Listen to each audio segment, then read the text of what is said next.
Interesting, yes. I want to preach today and talk about abortion.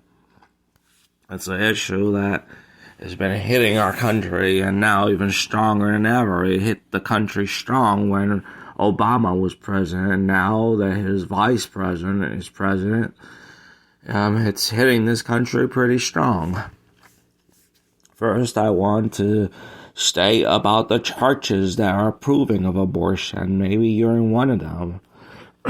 The United Church of Christ since 1971 been approving abortion. United Methodist Church since 1992. The Baptist Churches of USA since 1971. Episcopalian Church since 1988.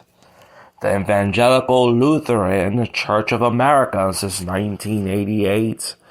The Presbyterian Church of USA since 1992. The Unitarian Universalist since 1963. The Conservative and Reformed Jews since 1967. Islam law dating 1414 have approved abortions within the first 120 days of pregnancy. You see, there's a big problem nowadays. There's abortion running amok, running crazy. Many people are approving of it, thinking God doesn't care. Well, I'm going to tell you number one reason why not to have an abortion. Because God is the one who forms the baby in the womb. Not you. God is the maker of the baby. It is not your body. It is God's body, since He is the creator of the baby. What does God says in Psalms 139, verse 13 to 16? David says, "You formed," talking to God, "my inward parts. You covered me in my mother's womb. I will praise you, for I am fearfully and wonderfully made. Marvelous are your works, and that my soul knows very well. My frame was not hidden from you when I was made in secret, and skillfully brought in the lowest parts of the earth. Your eyes saw my substance, being yet unformed, and in your book they are all were written, the days fashioned for me, when as yet there were none of them." Psalms 119, verse 73. "Your hands have made me and fashioned me. Give me understanding that I may learn your commandments." Job 10, verse 9. "Remember, I pray, that you have made me like clay." There's one more verse I want to give before we go to a song. Jeremiah 1:5. "Before I formed you in the womb, I knew you. Before you were born, I sanctify you. I ordain you as a prophet to the nation." Notice, God knows the baby personally. He knows the baby. You're not the creator of the baby, He is. And it's time for you to recognize this. Let's hear the song, "My Faith Looks Up to Thee."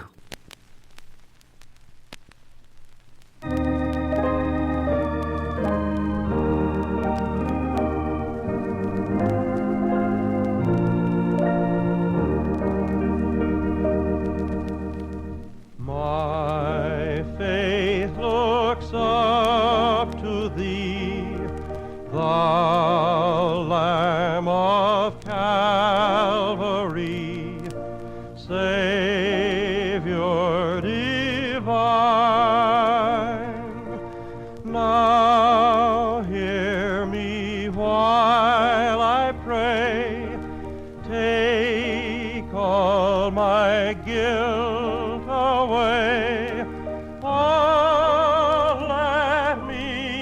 from this day be wholly thine. May thy rich grace impart strength to my fainting heart, my zeal inspire, as thou hast died for me. Oh, may my love to thee, pure, warm, and changeless be, a living fire.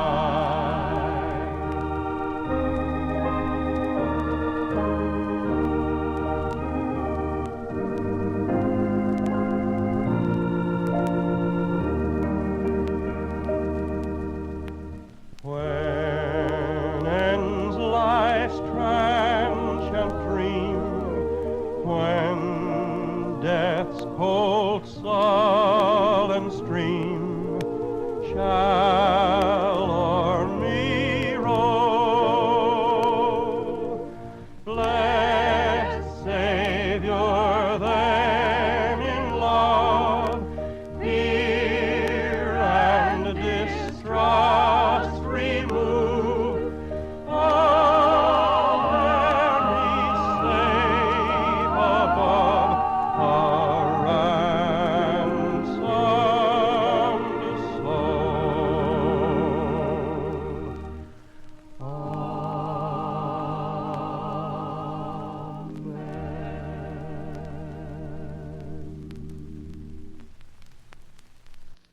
There used to be a law, I don't know if that law still exists, that if you kill a woman and she's pregnant, it counts as a double murder.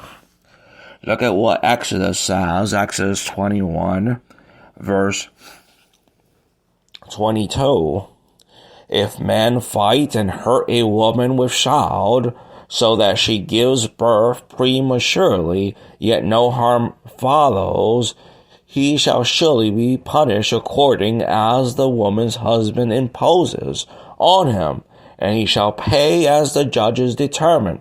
Let's continue reading. But if any harm follows, then you shall give life for life, eye for eye, tooth for tooth, hand for hand, foot for foot, burn for burn, wound for wound, stripe for stripe. Notice, if something happens to the baby, so she will lose the baby, then your life is for the baby's life. Because a baby is alive. It's a human. I want you to just think of for a second. Before Moses was born, Pharaoh commanded the killing of every male child. And Moses was born at that time. And God saved Moses. He was hidden for 3 months. And he was spared. Now, if you think about it, when Jesus was born, Herod commanded the killing of every child that was 2 years and younger. If you notice something, because I'm noticing something, every time someone is going to do something grand for this world is born, the enemy is out there and he wants that child dead. Who knows? Could you just imagine the one who finds the cure for AIDS, the one who finds the cure for cancer, the one that finds the cure for herpes, the one that finds the cure for some kind of disease out there, or the one who's able to make some kind of thing that could help a person in a handicap chair start walking. Could it be that that kind of person is gonna be born, or is being born, or is born, and the devil wants that person dead before God fulfills his purpose in that baby's life? Think about that. Not that the devil's gonna get his ways, but he's gonna commit lots of murder in the process. But just think about that. The devil has always risen up, killing babies, especially if there's a purpose for the baby. Something for you to think about. It's kind of crazy, all these things. When Obama was president, at that time, Pepsi, if you look at Life, I forgot the name of the news. I think Lifeline News. I'm not sure where it was, but I remember Pepsi had at one time was using aborted fetus in their drinks and food products. That's scary. I believe they stopped. But still, the life of a baby is not treated with value anymore, ever since Roe versus Wade. Man, we need prayer. We need to pray for godly leaders in our country. For leaders that love God and love humanity. Let's play another song. Let's play the song, Be Still and Know That I Am God.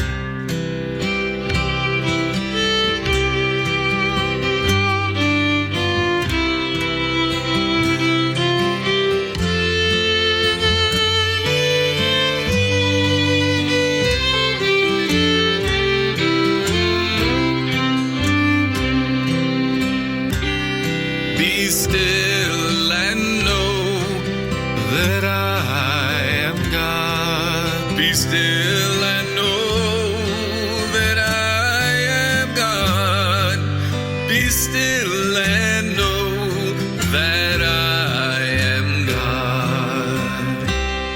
Be still and know that I am God. Be still and know that I am God. Be still and know that I am God. Be still and know that I am God. Be still and know that I am God. Be still and know that I am God. I am the Lord that healeth thee. I am the Lord that healeth thee. I am the Lord that healeth thee. I am the Lord that healeth thee. I am the Lord that healeth thee. I am the Lord that healeth thee. I am the God of Abraham. I am the God of Abraham. I am the God of Abraham.